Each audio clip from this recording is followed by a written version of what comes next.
You regularly follow social media, whether it is WhatsApp or X or any other platform, Twitter, YouTube, you'll notice that something just happens in one corner of the world, and suddenly all over the world, that news starts spreading like wildfire. And this wildfire, what happens is the text is subtly changed, and suddenly it looks as if this is a huge problem affecting the whole of the world. So this is called fake narrative creation, and we're going to take a look at how this gets done in the labs. In fact, sometimes it could even be happening in your neighbor's house. That is how prevalent it has become. And all I can tell you is, after you watch this video, I can give you a couple of hints on how to look for whether something is fake or real, and whether you want to respond to it or not. That's the most important thing.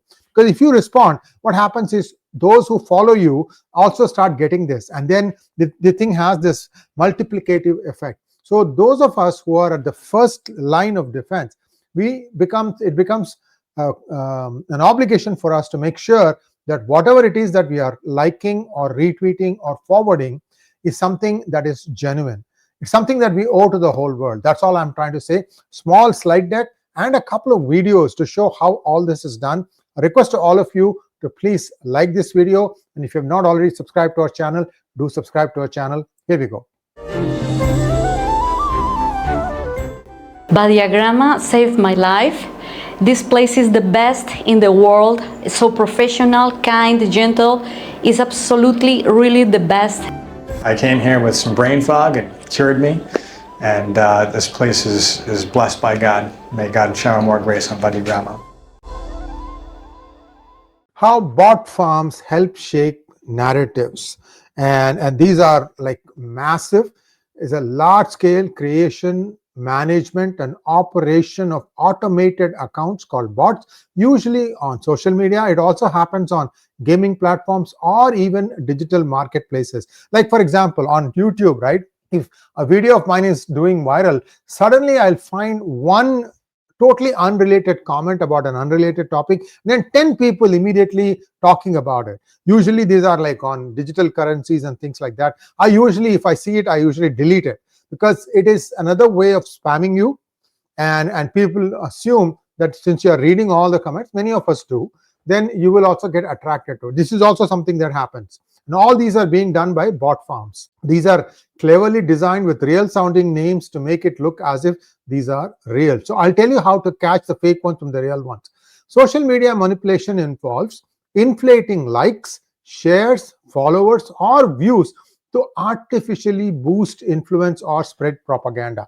In the initial days in Twitter, there used to be these farms in Turkey, which many Indian politicians used to use to make it look like they have 1 million followers. Only when you use the backend tools API that Twitter provided, and you downloaded these millions of followers, you try and make sense of who they are and what their country of origin is, suddenly you find that these are all from no-name countries. There's no way they would know about Indian politics. So that's how that was caught, and to some extent that got tempered. This is just an example to tell you how this has been done. It's been in use for 10 to 15 years. Where it gets messy is a small piece of truth then gets inflated, it gets ears, eyes, nose, and face, and it just becomes a huge problem. That's when this becomes a menace and a contagion that needs to be fixed. So this is also used to sway public opinion. In fact, I hear that many of them use this to gather all these flash mobs that suddenly show up in a center of the square to essentially strangulate the traffic. You see all those things happening now in many European cities. I'm just giving you examples. This is not the only one. There are many other ways in which these things are done. So first I want to show you a look at how these bot farms are created, and then we'll continue with this monologue.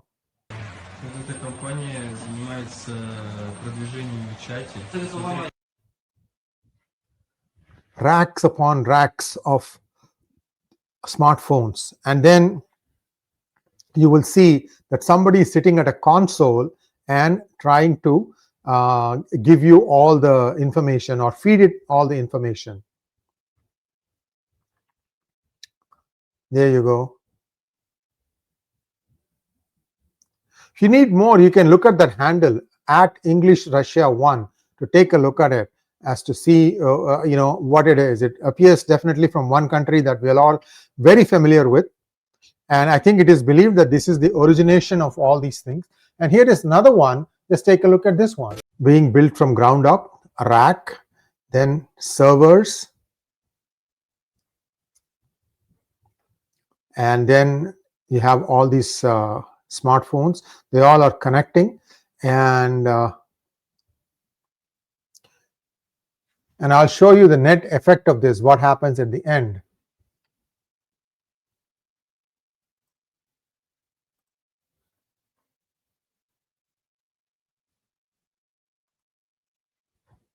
There you go. You can see that somebody just manages one word, and then this thing gets broadcast from various real sounding handles, and it just goes on and on and on and on.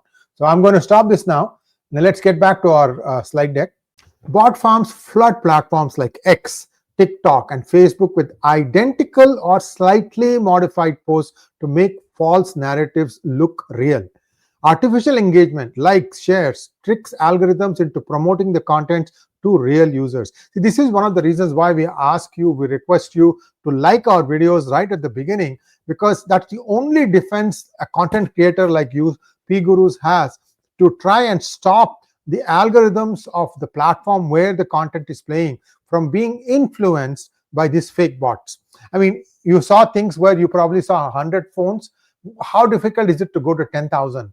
Imagine if I utter one word about a particular country, and 10,000 people or 10,000 accounts start spamming, saying that this is offensive to us. Immediately the algorithm will say, oh my God, what did this person utter? And the whole thing just tamps down. You see the problem, right? This is exactly what is happening. Now, what happened was, during COVID-19, identical scripted posts about Delta variant crushing ERs circulated wildly. I'm going to try and get you that picture. Just give me 1 second here. So during COVID-19, so take a look at this thing. See how many handles are all using more or less the same text to try and convey this message. And if you look at the handle names, they all sound so realistic that you almost think, oh, this must be true. Imagine COVID, everybody was in a state of panic. What to do, what not to do. To go out, not go out. Wear a mask, not wear a mask. Drink water, not drink water.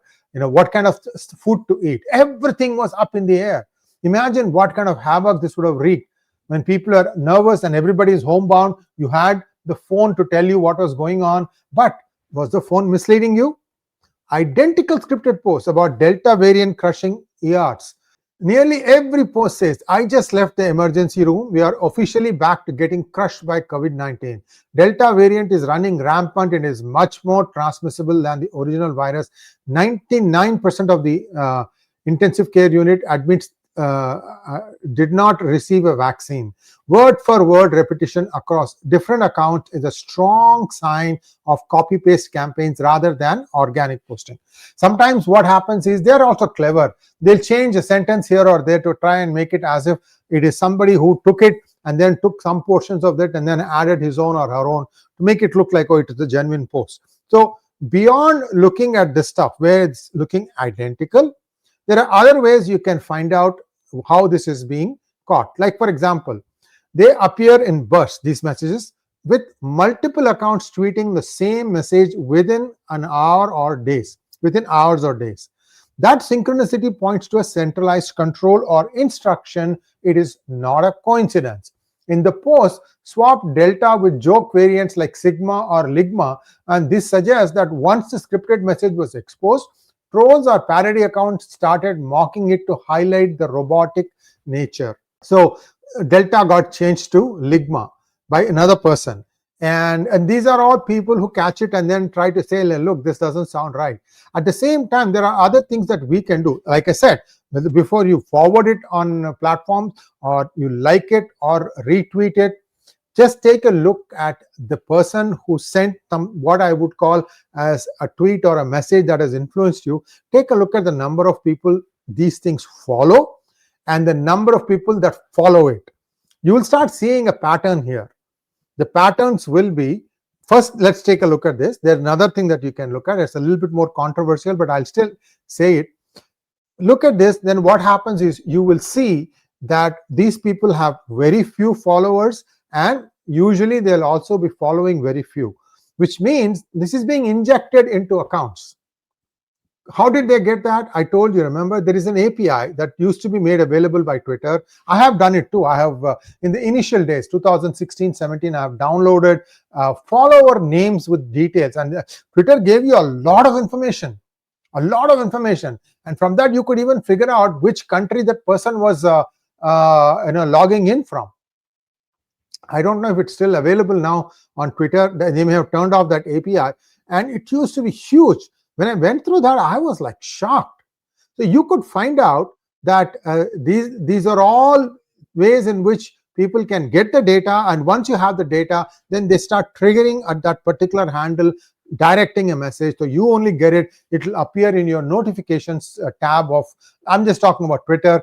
Otherwise, you'll get as a message, then you go and you respond to it, and then all your followers start getting it. Now, this fake consensus influences undecided individuals and hardens biases within group. I always talk about the silo effect. That's what the bias is, getting hardened in an influential group. In elections, this is used to manufacture trends like grassroots support for candidates or conspiracies, like, for example, vote chori or false flag narratives. It is believed that in 2024 elections, there was one doctored speech of Amit Shah that was allegedly doctored in the Telangana Congress war room, and then from there it spread like wildfire. It was, I think, in one of the 7-stage elections, second or third one, and it was played back in every mohalla, every gully, especially in states like Maharashtra, Rajasthan, Uttar Pradesh, and that influenced, it is believed, many people to vote away from BJP, because that said that reservation will be removed. Basically, somebody did a clever cut and edit of what Amit Shah had addressed. The rally was real. The video, he did say something, but he did not say Arakshan will be removed. They cut out some portions to make it look like he was saying that reservations will be removed.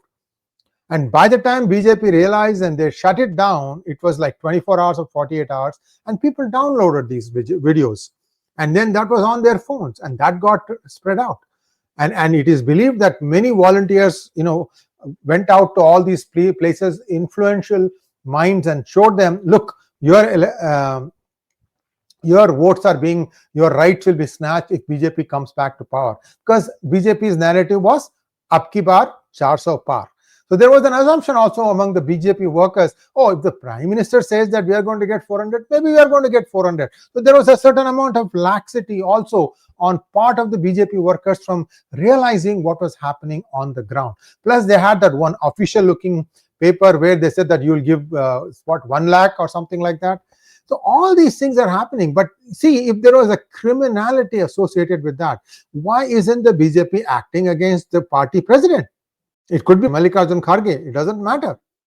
So these are all, symptoms. Now with artificial intelligence, the bots can take it to the next level. What happens is they use AI to create realistic personas with varied posting habits, personal photos, and AI written replies. So this I have noticed, like, for example, when I have a YouTube post, right? And what do I normally do? I just put it on X saying that on this topic, I have this video on this topic with this guest. Many a time, I would see within the first 30 seconds, there will be a reply. And that reply will have 0 followers most of the time, and it will be of the face of a pretty person. I don't want to add more.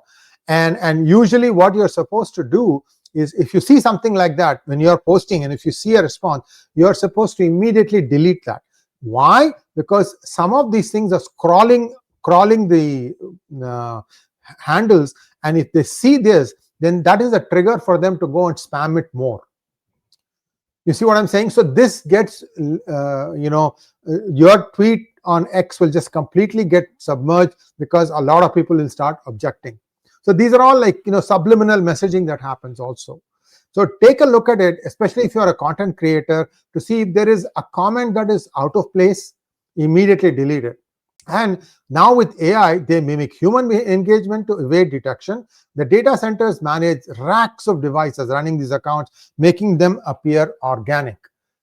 Now, bot farms are deployed for attacks on critics, journalists, or rival politicians, flooding them with harassment, threats, or disinformation. Conversely, they inflate the popularity of chosen candidates, corporations, or state narratives. That is the thing. Like I told you, right? Many politicians suddenly started enjoying 4 million followers, 5 million followers, all fake. Here's an example. Iranian and Russian bots posing as MAGA influencers amplified conspiracy theories about staged attacks in 2025, aiming to weaken US trust in institutions. And this is now getting beyond that with AI-driven content forms. AI bots can generate entire fake articles, videos, or websites, creating a massive content flood that dominates search results and feeds. So chances are that if you go look for something from Google, it might be under the 4th page of search, by which time you probably will lose interest. Instead, that's why we came up with our apps. Download the 𝗣𝗽 app, whether it is Android or iPhone, and that gives you updated information from 𝗣𝗽 only. You don't need to go to Google to get to an article that 𝗣𝗽 puts out. These are all things to understand. I mean, I am for truth. I don't waste time trying to put fake articles. Our contributors are all well-known people with fact-based articles, and we don't try to do that. These are things that we are trying to improve your life. So those of you who want real news, do download our app, whether it is on Android platform or iPhone platform. Just go to App Store in iPhone and search on 𝗣𝗽. Same thing, Google Play, 𝗣𝗽.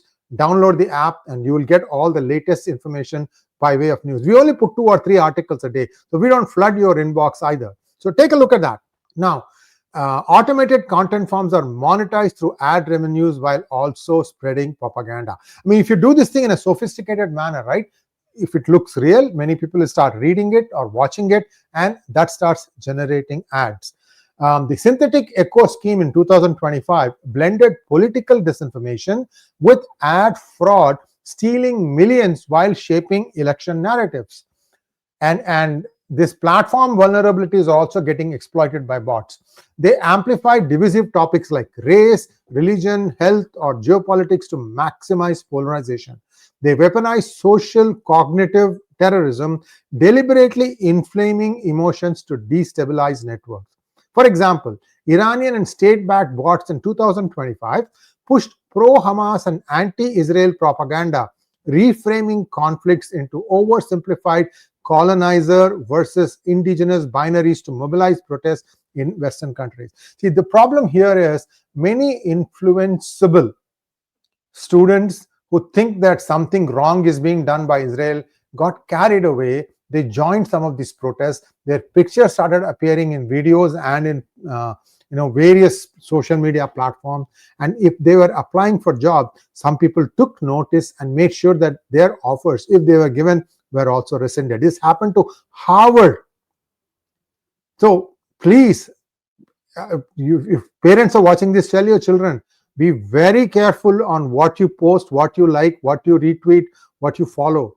Make absolutely sure that it is real. The importance to make sure that whatever it is that you are agreeing or disagreeing is genuine has become all the more important now. Now, there are also real-world case studies like Russian doppelganger bot farm. DOJ exposed an 𝗵𝗲𝗍. 𝗵𝗲𝗍 is the new avatar of KGB, backed operation using AI software Meliorator, that's the name of the AI software, to create 1,000 fake American personas spreading pro-Kremlin narratives on X. Pakistani bot farm video showed racks of smartphones in Pakistan running fake accounts, pumping out anti-India propaganda, generating 100,000 to 200,000 fake likes to hijack the algorithm. Election interference in New York. AI-generated videos of fake New Yorkers were used in a bot campaign against candidate Zoran Mamdani, simulating grassroots backlash. Global state operations. China, Iran, Russia, Turkey, and North Korea all ran AI-driven networks during US and European elections, creating illusory consensus on immigration, climate, and security policies. Just take a moment to let this thing absorb. Much of the stuff that you see, especially when you're trying to make up your mind before putting your vote, casting your vote, you need to be very, very sure that whatever information it is that you are getting is real. It is that it is valid, it is authenticated, it is not somebody putting a bot making to look authentic, but it is absolutely not. So, for example, what are the strategic objectives of bot farms? First of all, elections, short-term impact, because once you have voted, you have voted. You don't have a second choice. Influencing trending topics, hijacking public discourse, and silencing critics. Medium-term effects are shifting public opinions, manipulating elections, and destabilizing rivals. Long-term effects include undermining trust in institutions, fracturing societies, and paving the way for authoritarian or geopolitical gains. That is the biggest concern that I have, that we are the society fabric, the societal fabric is being completely torn apart. Many in the rural areas across the world, especially in the developed countries, not seeing this because this has not spread that much to the rural area. But come take a look at cities, especially in those dense areas where most of the illegals and most of the immigrants tend to congregate. That's where it's at the maximum. That's where people are packed like sardines. That's where you can easily gather a mob of 100, 200, 300 to go march somewhere. And you can see buses picking them up, offloading them at critical places. All this is happening in plain sight. The law and order agencies know. But how can they respond? They have 4 policemen to stop 1,000 people. It's not going to be possible. And if you try something and these 1,000 turn on the 4 police officers, imagine their lives. So life is getting really difficult. Like I said, stay calm. Make sure that you establish your table of truth, that these are the channels I'm going to follow. These are the TV channels I'm going to follow. These are the publications I'm going to read, because this, I think, is the truth. It doesn't matter which party you belong to. It doesn't matter what religion you profess. This is information, and information is being, hijacked and presented to you in a way that is very, very difficult to understand the real from the fabricated. Thanks for watching. Please like, share, and subscribe to our channel. Don't forget to click on the bell button for notifications. Namaskar.